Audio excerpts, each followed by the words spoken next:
नमस्कार दोस्तों, पीसीएस पाठशाला में आप सभी का स्वागत है। यूपीपीएससी आरओ जनरल हिस्ट्री यह आपका 18वां भाग चल रहा है। अगर इसके पहले का भाग आपने नहीं देखा है तो प्लेलिस्ट में जाइएगा। यूपीपीएससी आरओ जनरल हिस्ट्री के नाम से प्लेलिस्ट बनी हुई है। प्लेलिस्ट में जाइएगा और सभी वीडियो को फॉलो करिएगा, सभी वीडियो को देखिएगा। सभी वीडियो इंपॉर्टेंट है। हर सीरीज में आपके हर वीडियो में 25 एमसीक्यू आपके कंप्लीट कराया जा रहा है और यह सभी आयोग के बेस पे हैं। तो परीक्षा होने तक आप लोग बिल्कुल फॉलो करते रहिएगा। और डिस्क्रिप्शन में लिंक है टेलीग्राम का, टेलीग्राम को बिल्कुल ज्वाइन करिएगा दोस्तों। और 7000 क्वेश्चन की रामबाण टेस्ट सीरीज की पीडीएफ है यूपीपीएससी आरओ जनरल हिस्ट्री का। तो आप लोग लिंक डिस्क्रिप्शन में दिया गया है, आप लोग डाउनलोड कर लीजिएगा। खाद्यान्नों की कृषि सर्वप्रथम प्रारंभ हुई थी। तो आइए शुरुआत करते हैं। 25 प्रश्न रहेगा हर एमसीक्यू में, हर आपको वीडियो में।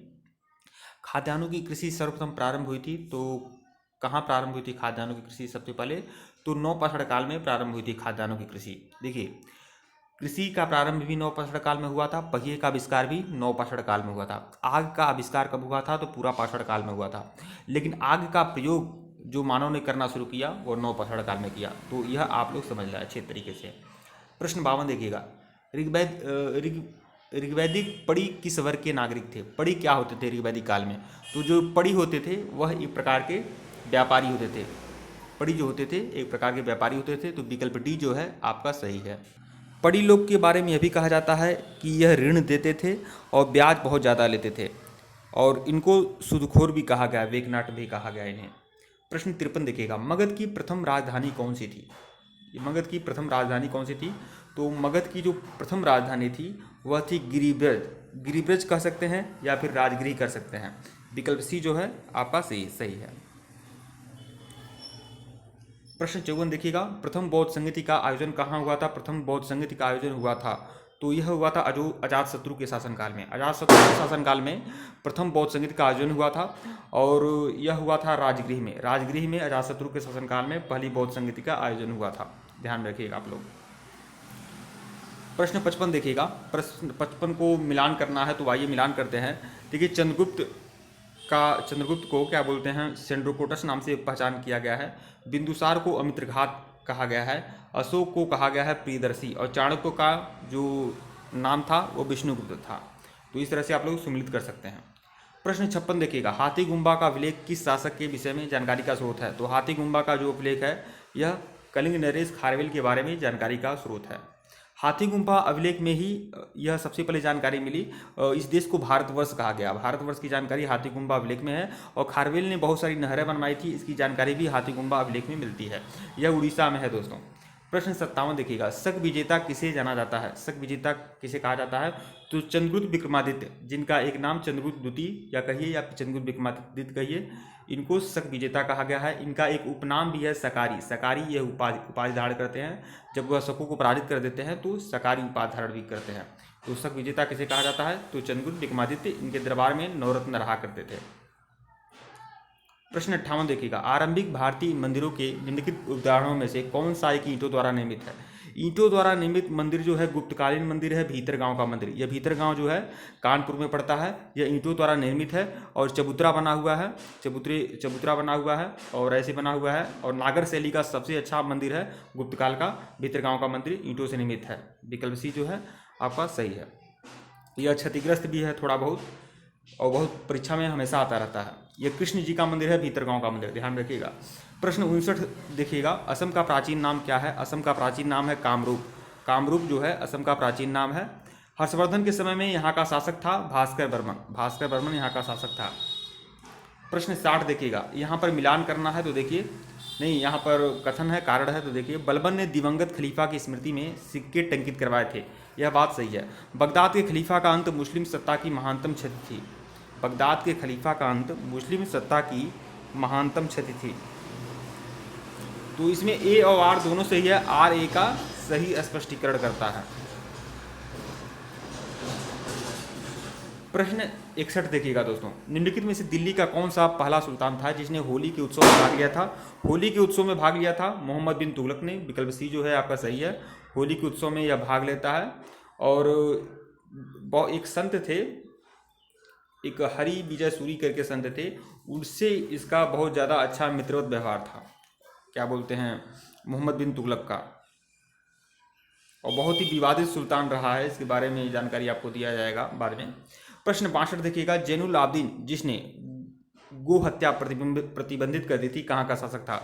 तो जैनुल आबदीन ने गो हत्या को प्रतिबंधित किया था, यह कहाँ का शासक था? तो यह आपका कश्मीर का शासक था। इसका पिता था सिकंदर शाह जो बहुत ही ज़्यादा धर्मांध था और इसने बहुत ज़्यादा मंदिरों का नाश करवाया, मंदिरों को नष्ट करवाया था। लेकिन उसी का बेटा जैनुल आबदीन बहुत ही ज़्यादा सहिष्णु व्यवहार वाला था, इसने गो हत्या पर प्रतिबंध लगाया। उसने जजिया को सबसे पहले जो क्षमा किया था वो जैनुल आबदीन ही किया था।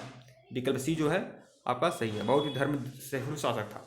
प्रश्न 63 देखिएगा, भारत में मनसबदारी व्यवस्था किसने प्रारंभ की थी? तो मनसबदारी व्यवस्था प्रारंभ करने वाला कौन था? तो यह था अकबर। अकबर ने मनसबदारी व्यवस्था प्रारंभ की थी और यह जो मनसबदारी व्यवस्था है यह दशमलव पद्धति पर चलता है। और यह मनसबदारी व्यवस्था जो अकबर ने लिया था यह उज्बेकों से लिया था। इसकी प्रेरणा जो मिली थी मंगोलों से मिली थी। और इसका जो जन्मदाता है मनसबदारी व्यवस्था का वह था खलीफा अब्बा सईद द्वारा प्रारंभ किया गया था। चंगेज खां एवं तैमूरों द्वारा इसे अपनाया गया था और बाद में अकबर द्वारा इसे अपनाया जाता है अपने शासन के 11वें वर्ष में। प्रश्न 64 देखिएगा, औरंगजेब ने दक्षिण में जिन 2 राज्यों को विजित किया था वे थे? तो बीजापुर गोलकुंडा। बीजापुर जानते हैं 1685 में बीजापुर को जीतता है और 1687 में गोलकुंडा को जीत लेता है औरंगजेब। प्रश्न 65 देखिएगा, सवाई राजा जयसिंह द्वारा प्रथम वेधशाला जंतर मंत्र कहाँ स्थित है? देखिए सवाई राजा जो जयसिंह थे इन्होंने कई सारे जंतर मंत्र वेधशाला बनवाया था, बहुत ही वैज्ञानिक सोच के थे और इन्होंने जयपुर में बनवाया, उज्जैन, मथुरा, वाराणसी और दिल्ली 5 जगह इन्होंने वेधशाला बनवाया था। लेकिन जो प्रथम वेधशाला है वह जयपुर में स्थित था। जंतर मंत्र जो है प्रथम वेधशाला है जो जयपुर में स्थित है। और इन्होंने एक वेधशाला पर एक साड़ी तैयार करवाई थी जिसे जिज मोहम्मद शाही कहते हैं। प्रश्न 66 देखिएगा, राजा राम मोहन राय को राजा की उपाधि किसने विभूषित किया था? तो यह अकबर द्वितीय ने। विकल्प डी जो है सही है।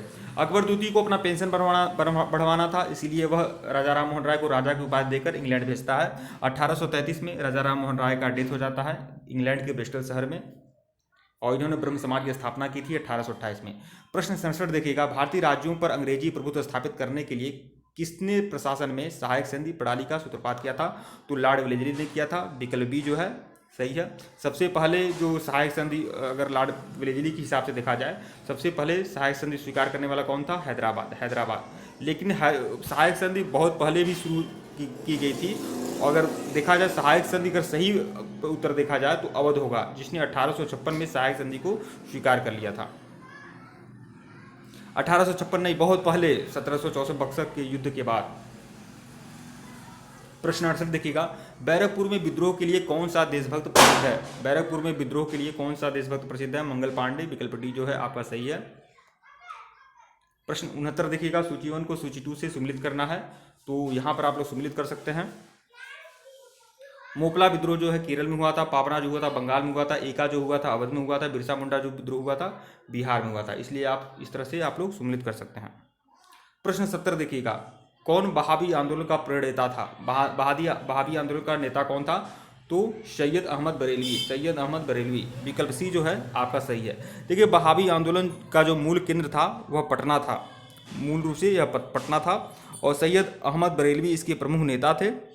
बाद में इसके कुछ नेता विलायत अली, इनायत अली आदि भी इसके प्रमुख नेता रहे हैं, लेकिन सैयद अहमद बरेलवी को विशेष रूप से याद करिएगा। भारत में यह आंदोलन के प्रणेता थे सैयद अहमद बरेलवी। लेकिन अगर मुस्लिम सुधारवादी आंदोलन में अगर संस्थापक पूछता है तो आपका अब्दुल वहाब होगा। और भारत में इसी विचारधारा को फैलाने वाले कौन थे? सैयद अहमद बरेलवी। प्रश्न 71 देखिएगा, निम्नलिखित में से कौन इंडियन एसोसिएशन का संस्थापक था? इंडियन एसोसिएशन के संस्थापक कौन थे? सुरेंद्र नाथ बनर्जी थे। विकल्प डी। सुरेंद्र नाथ बनर्जी को एक उपनाम है इनका राष्ट्रगुरु कहा जाता है। इन्होंने इंडियन एसोसिएशन की स्थापना की थी 1976 में किया था। ये IAS भी रहे हैं, बाद में यह त्यागपत्र दे देते हैं। प्रश्न 72 देखिएगा,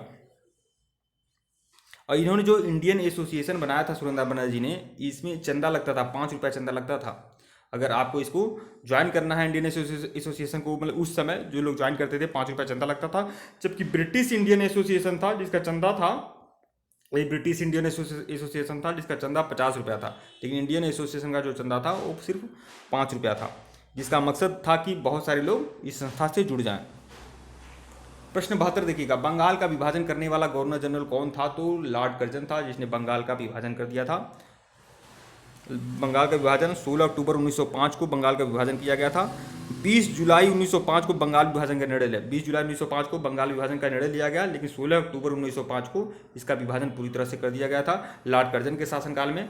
और एक लेफ्टिनेंट गवर्नर था सर एंड्रू फ्रेजर करके एक लेफ्टिनेंट गवर्नर था, उसके मतलब उसका यह राय था कि बंगाल का विभाजन कर दिया जाए। बाद में बंगाल विभाजन के ही विरोध में स्वदेशी आंदोलन चलाया गया था। प्रश्न 73 देखिएगा, निम्नलिखित में से कौन प्रथम भारतीय था जिसको पत्रकार के रूप में अपने कर्तव्य निर्वहन करने के लिए जेल भेजा गया था? तो देखिए इसमें सबसे पहले अगर सही उत्तर देखा जाए, बहुत सारे लोग बाल गंगाधर तिलक को जानते हैं, लेकिन सबसे पहले सूर्यनारायण बनर्जी थे जो पत्रकार के रूप में का निर्वहन करते हुए जेल में गए थे सबसे पहले 1883 के करीब। उसके बाद बाल गंगाधर तिलक भी आपका जाते हैं जेल में 1897-98 करीब। प्रश्न 74 देखिएगा, महात्मा गांधी द्वारा दक्षिणी अफ्रीका में प्रकाशित की गई पत्रिका का क्या नाम था? तो नवजीवन यह महात्मा गांधी की पत्रिका थी, हिंदी की गुजराती की पत्रिका थी, शायद गुजराती थी, और यह 1919 में प्रकाशित हुई थी। जबकि आपका हरिजन जो था यह 1933 में प्रकाशित होता है, हिंदी की पत्रिका थी। इंडियन ओपिनियन 1903 में प्रकाशित होता है, और अफ्रीकन न्यूज मैं बाद में बताऊंगा। तो महात्मा गांधी द्वारा दक्षिण अफ्रीका में प्रकाशित की गई पत्रिका क्या होती है? तो दक्षिण अफ्रीका की बात हो रही है, तो दक्षिण अफ्रीका में यह आपका इंडियन ओपिनियन ही प्रकाशित होता है 1903 में।